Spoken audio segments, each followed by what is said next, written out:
58-ci test. Uclarında gərginlik düşküsü. Bu bərabərdir 4 volt. 2 dəqiqə ərzində saniyə çevirsə 120 saniyə. 15 kulon yük keçmişdir. 2 bərabərdir 15 kulon və bizdən müqavimət istənilir. Müqavimət I bərabərdir. O bölü R düsturuna görə təyin olunur. Buradan R tapsaq, O bölü I. Baxın, bu iki kəmiyyətin köməkliyi ilə I-ni tapa bilərik. Q bölü T. Yəni 15-i 120-yə bölsək, buradan ixtisar aparsaq 1, burada 8 olacaq. Gətirib yerinə yazsaq, O'muz 4 bölünsün 8-də 1, o da 32, baxın 10 olacaq. Cavab D. Buradan 10 saniyə ərzində en kəsiyində keçən naqilin elektrik yükünün miqdarı istənilir. Bildiyimiz kimi I bərabərdir Q bölü T'dir. Yəni Q-nün T-yə görə törəməsi bizə cəryan şiddətini verir. Lakin I ilə T-nin altında qalan fiqurun sahəsi, baxın, bu qrafik xətti ilə T arasında qalan fiqurun sahəsi bizə Q-nü verir. Yəni buradan 10 saniyə ərzində istəyirsə, 10 saniyə ərzində 3 bucaq yarandığı üçün onu vururuq 0.2-yə, onu 0.2-yə vurub, 3 bucağı da bir də 2-yə bölmək lazımdır. Yəni 1 kulon olacaq. Digər tərəfdən, əgər qrafikin kənarlarını bir-birinə vurarıqsa və bizə lazım olan kəmiyyət alınarsa, o zaman burada sahə ilə tapılır deməkdir. Yəni Q bilirik ki, düsturdan İT-dir. Yəni I-ni T-yə vuranda bizə Q-nü verirsə, belə çıxır ki, burada bir sahə hesablamalıyıq. Eyni şəkildə 60-cı testdə də həmin şey keçərlidir. Baxın, İT-nin altına qalan fiqur trapesiyadır. O zaman trapesiyanın sahə düsturunu hesablasaq, A üstə gələk B bölü 2 vur H düsturuna görə, yəni Q-nü tapmış oluruq. A-mız oturacaqdır. Baxın, buradan bura qədər 8, üstə gələk. Bu hissə düz oturacaq, digər oturacağımız 5. Böl 2 vurulsun hündürlüyümüzə 0.4. Buradan ixtisar getsə 0.2. 13-ü də 0.2-yə vuranda 2,6 kulon almış olur. 61-ci test. Newton vurulsun metr, I kvadratı vurulsun saniyə. Biz buradan düsturlarımız, yəni iş güc düsturları var, hansı ki elektrik sahəsi üçün. Onların köməyini daha rahat hesablamaq olar. Baxın, burada Newton vurulsun metr jouldur. Joule. I kvadratı, amperin kvadratı bildiyimiz kimi cəryan şiddətidir. Bu da zamandır. Buradan belə bir şey eləyə bilərik. Baxın, joule kəmiyyət olaraq enerjini xarakterizə eləyir. Demək, amperin kvadratı I kvadratını xarakterizə eləyir. Zaman da saniyədə zamanı xarakterizə eləyir. Yəni, W bölünsün I kvadratı vur T. Enerjinin də I kvadratı RT deyilən düsturumuzu yazırıq. I kvadratı T ilə ixtisar getsə, müqavimət cavab olaraq qalacaq. Yəni, B variantı. Digər tərəfdən baxırıq, farad bildiyimiz kimi kəmiyyət olaraq tutumu xarakterizə eləyir. Digər tərəfdən də baxın, bu amper I-ni xarakterizə edir. Onda müqaviməti. Yerə biz U deyirik. I bərabərdir U bölü R düsturundan. Yerə U desək, tutum vurulsun gərginlik, o da bildiyimiz kimi yükdür. Yəni elektrik yüküdür. Farad vurulsun volt yazaq. Farad tutumdur. Volt da gərginlikdir. Bölünsün T. Suya da Q demişik. Q bölü T'yə də cəryan şiddəti demişik. Cavab olur A variantı. Elektrik müqavimətinin vahidi beynəlxalq sistemdir. Baxın, bildiyimiz kimi I bərabərdir U bölü R-dir. Buradan müqaviməti tapsaq, U böl I olacaq. Amper beynəlxalq sistemdə əsas vahiddir. Bizdə önəmli olan gərginliyi tapmaqdır. Gərginliyi də joule bərabərdir. Kulon vurulsun volt düsturundan istifadə edərək tapa bilərik. Bu da işin Q vurulsun O düsturudur və yaxud da QF düsturudur. Kulon vurulsun gərginlik. Bundan istifadə edə bilərik. Buradan da volt bərabər olur joule bölünsün kulon. Gətirib onu burada yerinə yazsaq, bərabərdir yazaq bu formada. R bərabərdir. Gərginliyimiz voltdur. Bölünsün. Baxın, burada biz voltun daha doğrusu yerinə birbaşa gəlin yazaq. Joule bölü kulon yazaq. Joule bölünsün kulon. Burada da cəryan şiddəti də amperdir. O da bərabərdir. Joule kiloqram vurulsun metrin kvadratı bölünsün saniyənin kvadratıdır. Klon isə, baxın klon, amper vurulsun saniyədir. Amper vurulsun saniyə olduğuna görə bu amperlə birləşir, amperin kvadratı olur. Saniyə də bu hissə ilə birləşir, kub olur. Yəni kiloqram vurulsun metrin kvadratı, baxın burada amperin kvadratı bu saniyənin kubu olur, yəni Y variantı. Xüsusi müqavimət isə bildiyimiz kimi 10 vur metrdir.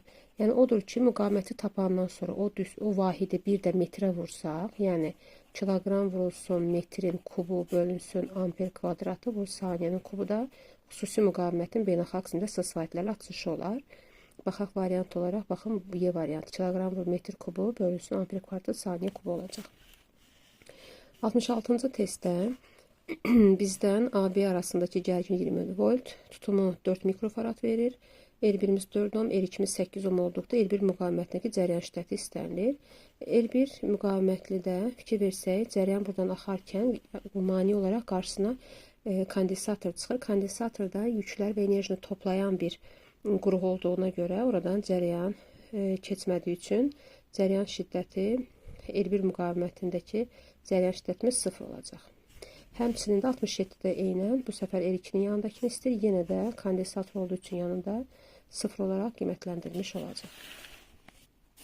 68-ci testdə bizdən L1 bölü L2-ni istəyir. Bildiyimiz kimi I bərabərdir U bölü R-dir. Buradan da R-i tapsaq U böl I-dir. Hər bir üçün arxada hesablaya bilərik. Baxın, birincinin tapsaq onu I-yə bölməliyik. Yəni 100-ü 4-ə böləndə 25. İkinci üçün yazsaq 200-ü 4-ə bölsək 50 və ixtisar eləsək cavabımız 2-də 1 olacaq. Yəni C variantı. Eyni şəkildə burada keçərlidir. L1-inkini hesablayaq. L1-də baxın 100-ü bölürük 4-ə olur 25. L2-də də 200-ü bölürük 2 olur 100. O da olacaq 4-də 1, yəni A variantı. Cəryan şiddətinin vahid zamanda naqilin en kəsiyi ilə keçən elektronların sayının asılıq qrafikini istəyir. I bərabərdir Q bölü T-dir. Q-nün yerinə NY bölü T yazsaq, vahid zamanda dediyi üçün T-nin yerinə 1 qoysaq NY qalır. Elementar yük sabitdir. O da ki, I-miz sayında düz asılı olacaq, yəni C variantı. Naqilin en kəsiyindən müəyyən zaman ərzində keçən yükün naqildən axan cəryan asılıq qrafiki istənilir. Bildiyimiz kimi I bərabərdir Q bölü T-dir. Buradan da Q-nü tapsaq, I vur T olacaq. Müəyyən zaman dediyi üçün T-miz konstantdır. I-Q ilə düz asılı olacaq A variantı. Digər testimiz Euler-Venn diaqramında metal naqilin müqaviməti və xüsusi müqavimətinə uyğun ifadələr yazılıb və bunları müqavimətdə və xüsusi müqavimətdə yerləşdirməliyik. Bildiyimiz kimi R-miz ρL bölü S-dir. Xüsusi müqavimət isə maddənin növündən asılıdır və eyni şəkildə həm xüsusi müqavimətimiz, həm də müqavimət temperaturdan asılı olaraq da dəyişir. Baxın, naqilin materialından asılıdır. Fikir versək, xüsusi müqavimətin materialdan asılı olduğunu qeyd eləmişdik. Lakin R-miz də ρL bölü S düsturunda ρ-dan asılı olduğu üçün müqavimət də maddənin növündən asılı olaraq götürülür. Yəni, bir ortaqdır. Naqilin uclarındakı gərginliyin ondan axan cəryan şiddətinə olan nisbətinə bərabərdir. Xüsusi müqavimət yox, normal, yəni bildiyimiz müqavimət. Bu düsturu oxuyur bizim üçün. O böl I-ni. Odur ki, ikincini buraya yazırıq. Sonra naqilin en kəsiyinin sayəsində tərsdir əlbəttə ki, müqavimət. Temperaturun azalması ilə azalır. Metallarda müqavimət və xüsusi müqavimət temperaturdan düz asılıdır. Yəni, temperatur azalanda hər ikisi azalmış olur. Yəni, 4-ü də ortaq yazırıq. Naqilin uzunluğunun asılı deyil. Əlbəttə ki, xüsusi müqavimət maddənin növündən asılıdır. 5-i də buraya yazırıq. Cavabları yoxlasaq 2, 3. İkinci olaraq 5 və 1, 4 cavab C olaraq götürülür. Dielektrik dayaqlar üzərində metal kürələr yüklənmişdir. Hər 3K açarını eyni anda qapadıqda yaranan cərəyanların istiqamətlər oxlarda göstərilmişdir. Yüklərin ilk potensialları arasındakı münasibət soruşulur. Qeyd etdiyimiz kimi potensial çoxdan aza doğru axdığı üçün fikir versək, birdən hər iki istiqamət daxil odur ki, F1-miz ən böyük olaraq qeyd olunur. Amma F2 hər iki tərəfdən qəbul etdiyi üçün ən kiçik sayılır. F3 isə həm qəbul edir, həm ötürdüyü üçün orta bir qiymətə malikdir. Yəni F1 böyükdür F3-dən, o da böyükdür F2-dən. Cavab olaraq da B variantını götürə bilərik. Şagird elektrik dövrəsini düzgün yığmadığından dövrədə cərəyan keçmir. Lampanın M çıxacına hansı nöqtəyə bağlamaq lazımdır ki, lampa közərsin və ampermetr ondan keçən cərəyan şiddətini ölçsün. Baxın, burada biz M nöqtəsini hər bir halda həm 2-yə qoşa bilərik, həm 3-ə qoşa bilərik, 4-ə qoşa bilərik. Lakin bizdə bağlama lampa közərsin, ampermetr ondan keçən cərəyan şiddətini ölçsün. Odur ki, baxın, biz gətirib M nöqtəsini 2-yə birləşdirməliyik. 2-yə birləşdirəriksə, müsbətdən mənfiyə doğru, baxın, bu istiqamətdə gəldikdə ampermetrdən də cərəyan şiddəti keçər və nəhayət olaraq dövrə tamamlanar və ampermetrin göstərişi qiymət göstərər, daha doğrusu qiymət göstərmiş olar. Odur ki, 2 nöqtəsini qeyd edə bilərik. Bizə belə bir ifadə verir. Amper vurulsun saniyə. Baxın, amper cərəyan şiddətidir. Bu zamanın kvadratıdır. Farad tutumdur, müqavimət. Biz belə yanaşa bilərik ki, IT-yə, gəlin IT kvadratı yazaq. Digər tərəfdən də tutumun 2/U düsturu var. Yəni 2/U vurulsun R. Burada bir sadələşdirmə aparsaq, Q, U, yer yaza bilərik, vurulsun R. Baxın, bunlar ixtisar gedər. I qalxar yuxarı, onlar I kvadratı, T kvadratı böl Q. I də bərabərdir Q/T düsturuna görə Q-nün yerinə IT yaza bilərik. Yəni I kvadratı, T kvadratı, aşağıda IT. Buradan ixtisarlarımızı aparsaq IT qalar. IT-yə də biz nə demiş olarıq? Yük demiş olaraq, elektrik yük. Əlbəttə ki, burada müxtəlif yanaşmalarla da bu açılışı yazmaq mümkündür. Növbəti testimizdə də yenə bir açılış istənilir bizdən. Burada amper vur saniyə. Baxın, I bərabərdir. Q/T düsturunda kulon amper vur saniyə bərabərdir. Bura kulon yaza bilərik. Farad vurulsun metr.